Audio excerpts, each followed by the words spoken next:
সর্বশেষ সংবাদ সবার আগে জানতে আমাদের সঙ্গেই থাকুন। শুরুতেই জানিয়ে দেব প্রধান শিরোনাম। শুরুতেই জানাবো এই মুহূর্তে হাতে পাওয়া সর্বশেষ গুরুত্বপূর্ণ সংবাদ। বিএনপির উপজেলা নির্বাচন বর্জনের সিদ্ধান্তে হতাশ কূটনৈতিক পাড়া। বিএনপি জাতীয় সংসদ নির্বাচনের মতো উপজেলা নির্বাচনও বর্জন করেছে। দলের স্থায়ী কমিটির সভায় এ ব্যাপারে সিদ্ধান্ত নেওয়া হয়েছে। যারা উপজেলা নির্বাচনে চেয়ারম্যান পদে প্রতিদ্বন্দ্বিতা করবে তাদের বিরুদ্ধে চরম শাস্তিমূলক ব্যবস্থা গ্রহণ করা হবে। এবারে জানাবো যুবদলের কেন্দ্রীয় কমিটি ভাঙার দাবিতে রাজধানীতে পদবঞ্চিতদের বিক্ষোভ মিছিল। জানাবো এমপি মন্ত্রীদের স্বজন নিয়ে জটিলতা আওয়ামী লীগে।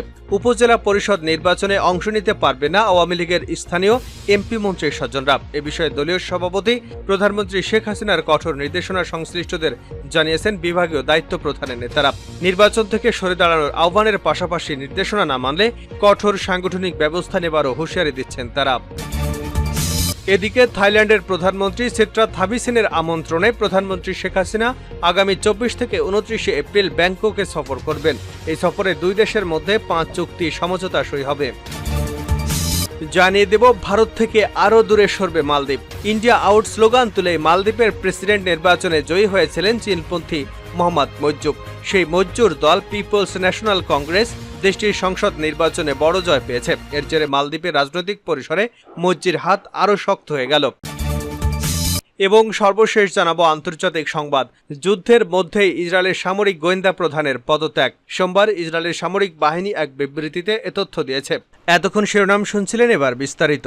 প্রিয় দর্শক, আপনি যদি এই চ্যানেলে নতুন হয়ে থাকেন, ভিডিওটি দেখতে দেখতে চ্যানেলটি সাবস্ক্রাইব করে আমাদের সঙ্গেই থাকুন।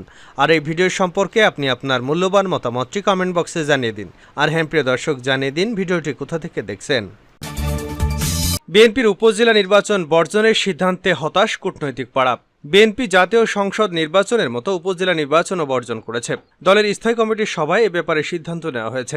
যারা উপজেলা নির্বাচনে চেয়ারম্যান পদে প্রতিদ্বন্দ্বিতা করবে তাদের বিরুদ্ধে চরম শাস্তিমূলক ব্যবস্থা গ্রহণ করা হবে। আজীবনের জন্য তাদেরকে বহিষ্কার করা হবে বলেও দলের পক্ষ থেকে জানানো হয়েছে। কিন্তু বিভিন্ন সূত্রগুলো বলছে যে উপজেলা নির্বাচনে বিএনপির এই বর্জনের সিদ্ধান্ত কূটনৈতিক পাড়ায় এক ধরনের হতাশা তৈরি করেছে। কূটনৈতিক পাড়ার কেউ কেউ এই বিষয়টি নিয়ে অসন্তোষ প্রকাশ করেছেন বলে একাধিক দায়িত্বশীল সূত্র নিশ্চিত করেছে। মার্কিন যুক্তরাষ্ট্র সহ পশ্চিমা দেশগুলো চায় বিএনপি নির্বাচনে অংশগ্রহণ করুক, নির্বাচনটি প্রতিদ্বন্দ্বিতাপূর্ণ হোক এবং সেই সঙ্গে নির্বাচনে যদি কেউ বাধাগ্রস্ত করে, কারচুপি করে বা অবৈধ হস্তক্ষেপ করে তখন তারা এই বিষয়ে হস্তক্ষেপ করতে পারবে এবং যারা অবাধ, সুষ্ঠু ও নিরপেক্ষ নির্বাচন বাধাগ্রস্ত করবে তাদের বিরুদ্ধে যথাযথ ব্যবস্থা গ্রহণের উদ্যোগ গ্রহণ করতে পারবে। বিশেষ করে আন্তর্জাতিক চাপ সৃষ্টি করার ক্ষেত্রে একটি প্রতিদ্বন্দ্বিতামূলক নির্বাচন অনেক ক্ষেত্রেই গুরুত্বপূর্ণ বলে মনে করছেন পশ্চিমা দেশের কূটনৈতিকরা। বিভিন্ন সূত্রগুলো বলছে সম্প্রতি British high commissioner Sarah Cook ডেকে নিয়েছিলেন বিএনপির 3 শীর্ষ নেতাকে। সেখানে তিনি জানতে চেয়েছিলেন কেন বিএনপি উপজেলা নির্বাচন বর্জন করছে। এ ব্যাপারে বিএনপির মহাসচিব এবং অন্য 2 নেতা কিছু ব্যাখ্যা দিয়েছেন, কিন্তু সেই ব্যাখ্যাটি ব্রিটিশ দূতাবাসের কাছে তেমন কোনো গ্রহণযোগ্য হয়নি বলে একাধিক সূত্র জানিয়েছে। এছাড়া ইউরোপীয় ইউনিয়নের পক্ষ থেকেও বিএনপির সঙ্গে যোগাযোগ করা হয়েছে। তারা জানতে চেয়েছে যে বিএনপি কেন উপজেলা নির্বাচন বর্জনের সিদ্ধান্ত নিয়েছে। এর জবাবও বিএনপি একই ধরনের কথা বলেছে। বিএনপি উপজেলা নির্বাচন বর্জনের কারণ হিসেবে বলেছে যে প্রথমত এই নির্বাচন কমিশন নিরপেক্ষ নয় এবং তারা অবাধ, সুষ্ঠু ও নিরপেক্ষ নির্বাচন আয়োজনে সক্ষম নয় বলে বিএনপির দাবি। সে কারণে তারা নির্বাচন বর্জন করেছে। দ্বিতীয়ত বিএনপি নীতিগত অবস্থান হলো তারা বর্তমান সরকারের অধীনে কোনো নির্বাচনে অংশগ্রহণ করবে না। সেই অবস্থানের কারণে তারা উপজেলা নির্বাচনও বর্জন করেছে। তৃতীয়ত তারা মনে করছে যে 7ই জানুয়ারি নির্বাচন আসলে সঠিক হয়নি এবং এই নির্বাচনের মাধ্যমে গঠিত সরকারও বৈধ নয়। এ কারণে তাদের ভাষায় অবৈধ সরকারের অধীনে নির্বাচনে যাওয়াটাকে সঠিক মনে করছে না তারা। কিন্তু পশ্চিমা দেশের কূটনৈতিকরা বিএনপির এই 3টি যুক্তির একটিকেও আমলে নিতে রাজি নন। তারা মনে করছেন যেভাবে হোক বাংলাদেশের সাংবিধানিক ধারায় একটি সরকার প্রতিষ্ঠিত হয়েছে। বিএনপি যদি নির্বাচনে অংশগ্রহণ করত তাহলে বোঝা যেত 7ই জানুয়ারি নির্বাচন কতটা সুষ্ঠু এবং অবাধ হয়েছে। তাছাড়া পশ্চিমা দেশের কূটনৈতিকরা মনে করেন উপজেলা নির্বাচন দলীয় প্রতীকে হচ্ছে না। আওয়ামী লীগ নিজেও দলীয়ভাবে নির্বাচন করছে না। স্থানীয় সরকারকে শক্তিশালী করবার জন্য এই নির্বাচনে অংশগ্রহণ এবং যোগ্য প্রার্থীদেরকে দাঁড় করানো অত্যন্ত জরুরি বলেও মনে করছেন তারা। তাদের মতে যদি একাধিক প্রার্থী থাকে তাহলে নির্বাচন প্রতিদ্বন্দ্বিতাপূর্ণ হয় এবং এর ফলে অবাধ, সুষ্ঠু ও নিরপেক্ষ নির্বাচন নিশ্চিত করা সহজ হয়। বিএনপি কেন এই নির্বাচন করছে না তা নিয়েও পশ্চিমা দেশগুলো হতাশ এবং বিএনপির উপর এক ধরনের অসন্তোষ প্রকাশ করেছে বলেও জানা গেছে। যুবদলের কেন্দ্রীয় কমিটির ভাঙার দাবিতে রাজধানীতে পদবঞ্চিতদের মিছিল। জাতীয়তাবাদী যুবদলের কেন্দ্রীয় কমিটিকে ব্যর্থ, অকার্যকর, নিষ্ক্রিয় আখ্যা দিয়ে তা ভেঙে রাজপথে সক্রিয়, ত্যাগী এবং পরীক্ষিতদের সমন্বয় করে নতুন কমিটির দাবিতে রাজধানীতে মিছিল করেছে যুবদল, ছাত্রদলের সাবেক কেন্দ্রীয় নেতারা। সোমবার দুপুরে নয়াপল্টনস্থ চায়নাটাউন মার্কেটের সামনে থেকে মিছিল শুরু করে বিএনপির কেন্দ্রীয় কার্যালয়ের সামনে এসে সংক্ষিপ্ত সমাবেশের মাধ্যমে মিছিল শেষ করেন নেতারা। এ সময় নেতারা বলেন, 250 সদস্যের যুবদলের কমিটিতে অযোগ্য, নিষ্ক্রিয়, পলায়নপরায়ণদের দিয়ে কমিটি করা হয়েছিল। ফলে সরকার পতনের এক দফা আন্দোলনে গুটি কয়েক বাদে অধিকাংশ যুবদল নেতাকে রাজপথে কর্মসূচিতে দেখা যায়নি। আন্দোলন চলাকালীন অনেকেই পরিবারের সদস্যদের নিয়ে বিদেশ ভ্রমণের ছবি সামাজিক যোগাযোগ মাধ্যমে পোস্ট করতে দেখা গেছে।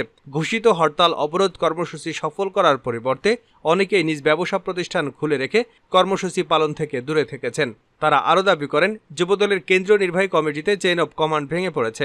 নির্বাহী কমিটির কোনো সভা ডাকলে সেখানে অধিকাংশ নেতাই উপস্থিত হন না। স্বচ্ছতা, জবাবদিহিতার অভাবে জেলা উপজেলা লেভেলে নিষ্ক্রিয়।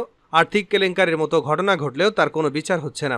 এক কথায় বর্তমান যুবদল কমিটি অকার্যকর হয়ে পড়েছে। এমত অবস্থায় বর্তমান কমিটি ভেঙে নতুন কমিটি করার দাবি জানান। উক্ত সমাবেশে বক্তব্য রাখেন যুবদলের কেন্দ্রীয় নির্বাহী কমিটির সাবেক সহসাধারণ সম্পাদক আতিকুর রহমান আতিক সহ আরও অনেকে। এমপি মন্ত্রী স্বজন নিয়ে জটিলতা আওয়ামী লীগে। উপজেলা পরিষদ নির্বাচনে অংশ নিতে পারবেন না আওয়ামী লীগের স্থানীয় এমপি মন্ত্রী স্বজনরা। এ বিষয়ে দলীয় সভাপতি প্রধানমন্ত্রী শেখ হাসিনার কঠোর নির্দেশনা সংশ্লিষ্টদের জানিয়েছেন বিভাগীয় দায়িত্বপ্রাপ্ত নেতারা। নির্বাচন থেকে সরে দাঁড়ানোর আহ্বানের পাশাপাশি নির্দেশনা না মানলে কঠোর সাংগঠনিক ব্যবস্থা নেবার হুঁশিয়ারি দিয়েছেন তারা।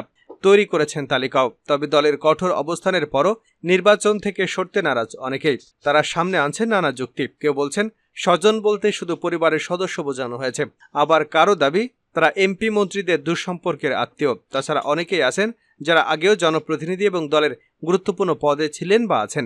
এমন পরিস্থিতিতে এমপি মন্ত্রী স্বজন বলতে কাদের বোঝানো হয়েছে এ বিষয়ে সুনির্দিষ্ট ব্যাখ্যা না থাকায় তৈরি হয়েছে জটিলতা।